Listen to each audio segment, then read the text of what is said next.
There's a design trend popping up on Etsy right now, and once I show it to you, you'll probably start spotting it in lots of places. If you spend enough time studying what's actually selling on Etsy, you begin to realize that certain design patterns begin showing up across completely different niches, different styles, different products, but the same underlying idea keeps popping up again and again.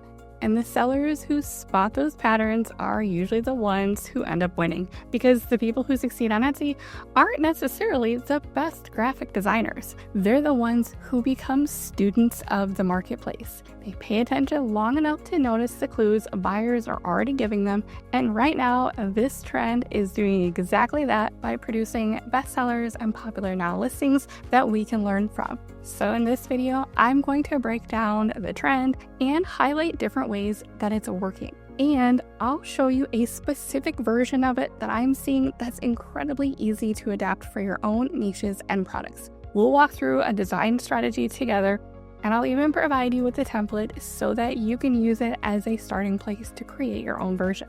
I share trends and design templates like these as part of my monthly memberships, so be sure to check those out below if this is something that you'd like access to on an ongoing basis. In case we haven't met yet, my name is Mandy. Think of me as kind of like your big sister in business who is fully obsessed with being an Etsy print-on-demand seller, but also wants to help you feel confident with designing, identifying profitable niches, and growing a successful business so that your products get seen, loved, and sold without inventory and without the overwhelm. Okay, so the general design trend that I'm talking about is stripes. Now, if you saw my 2026 trend video earlier this year, you'll notice that I highlighted stripes there and called it as a trend that we would be seeing everywhere this year. And it's happening.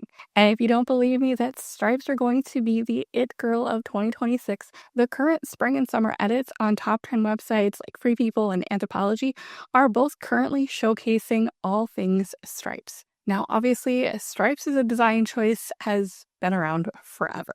So the key here is paying attention to how people are using them and the styles that customers are actually buying, especially in a marketplace like Etsy. For example, stripes naturally do well on all over printing styles. Think blankets, tapestries, wall arts, tumblers, even beach towels are seeing a rise in demand, particularly for summer group options. And even though something like stripes is considered pretty basic, they evolve and become popular again because of design choices that are making it new and trendy and keeping the design styles fresh. For example, stripe styles that have a more watercolor aesthetic, or monochromatic colorways, or adding modern touches like choosing Bethellen as a font choice or adding little bow details, or bringing it to popular products in different ways, such as journals. If you caught my journal design video from a couple weeks ago, you'll note that I incorporated stripes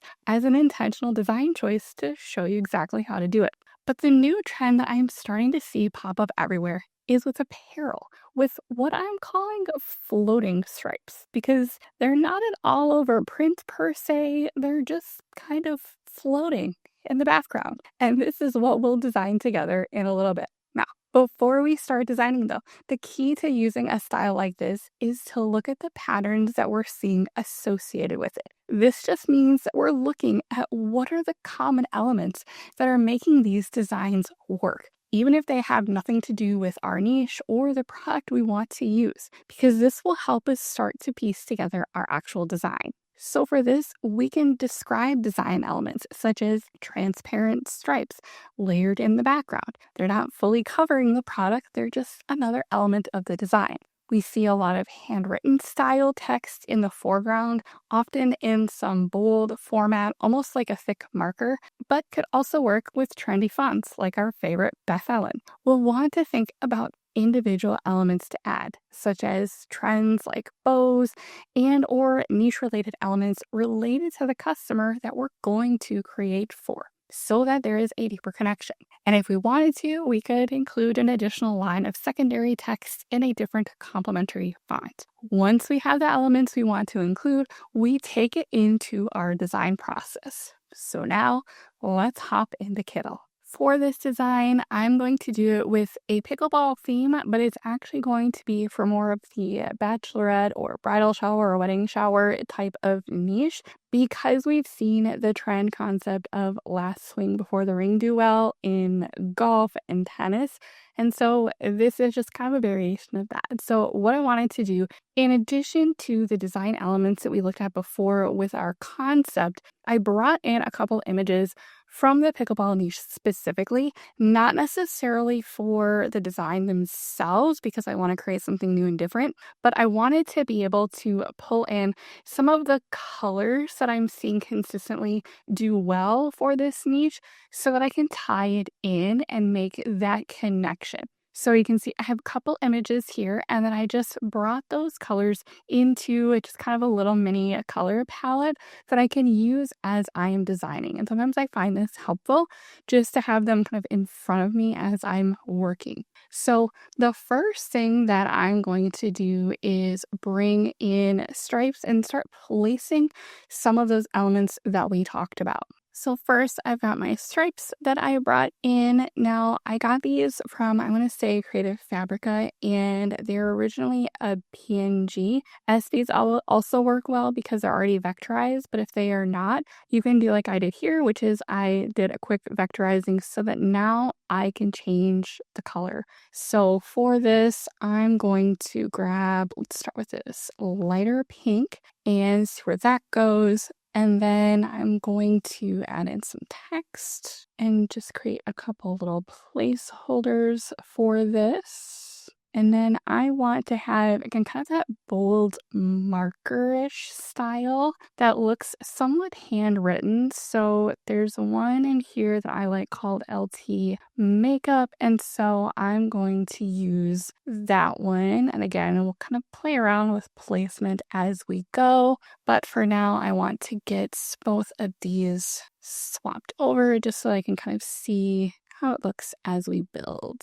And much like some of the examples that we saw, instead of going the monochromatic route, I'm going to go with more of a strong contrast with my colors. So for this, let's change our text to this bright green. The blue could also work, and I think that would be a really nice option, but I'm seeing a lot of green do really well with pickleball. So let's go with that option for now.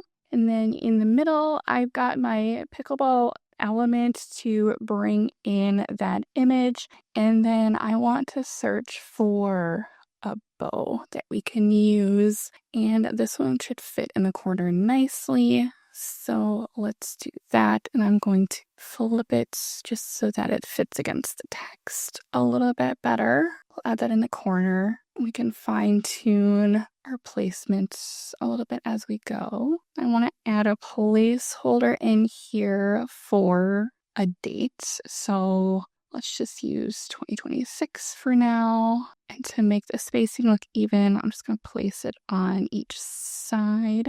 Certainly anything bachelorette, wedding, bridal, all of that is going to be really conducive to personalization. So we want to make sure we have that in there. I've got plenty of room for this. So I'm going to make this a little bit bigger. And for this, I'm intentionally keeping 2 colors, again, to kind of leverage that contrast. You could do additional colors, but again, kind of basing it off of what we saw in some of our examples and really thinking of those as our template or framework for this. I'm really trying to bring that in here.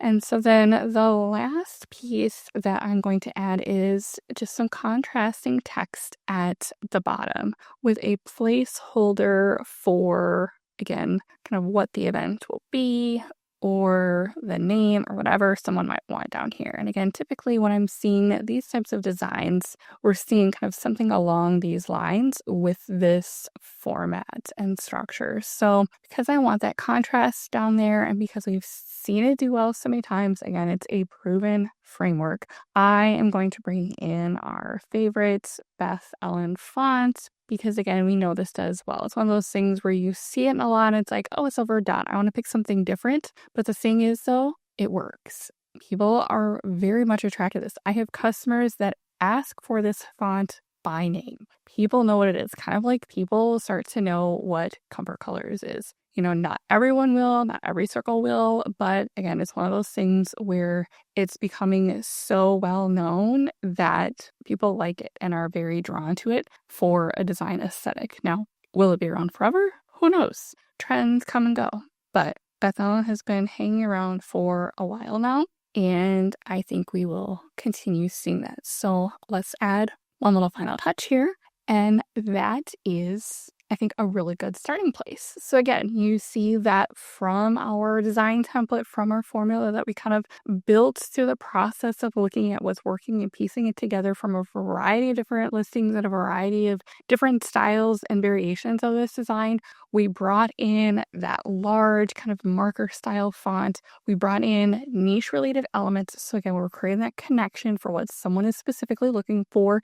In this case, a theme for a bachelorette group, party, get together. And then I've pulled in other elements that we know are performing well in the marketplace, like our little kind of hand-drawn bows. We've got personalization in there. We've got our Bethlehem font in there and a contrasting but complementary font. We've got our contrasting colors that we leverage some existing designs and color choices in this particular niche, not necessarily the design concepts, but again, this as a niche or similar niches that are going to have similar styles and aesthetics that customers in this niche are looking for. And one of the things I love most about using Kittl is that if you want to easily change this design for a similar niche or something different altogether, you can do that easily with flows. So you can see in this example, I just brought down the existing little middle graphic that we had above, and I created a new image board connected to it. So I did add AI image board. And from there, I can then use the different image models. I happen to like Nano Banana Pro to ask it to create something different, and I can use it to maintain similar elements. So I said, change the pickleball paddle and ball to a baseball bat and baseball. And then I said, keep the martini and sparkles because I like those extra little accents. And so this could be great for a baseball mom coming up for spring, right? This would be a great way to leverage this AI to convert that. And then all you would need to do is, because this generated as an image, I do a two-step process. So I will do upscale first just to make the lines and image a little bit more clear. And then part two of my process is I will vectorize. And so my quick little cheat code is I will say vectorize image. And in this case, even though it's really just one color, it's black, I count the background as kind of a quick little cheater method for easily being able to remove the background without having to wait for it to do it. So now you can see it turned it into just two colors. And so I've come over here to the white and just say hide. Now I've got my vectorized image. I have no background, and I could change the color from here to something else and go in an entirely different direction with it. So super fun way to easily scale designs, especially once you've got a template to start with.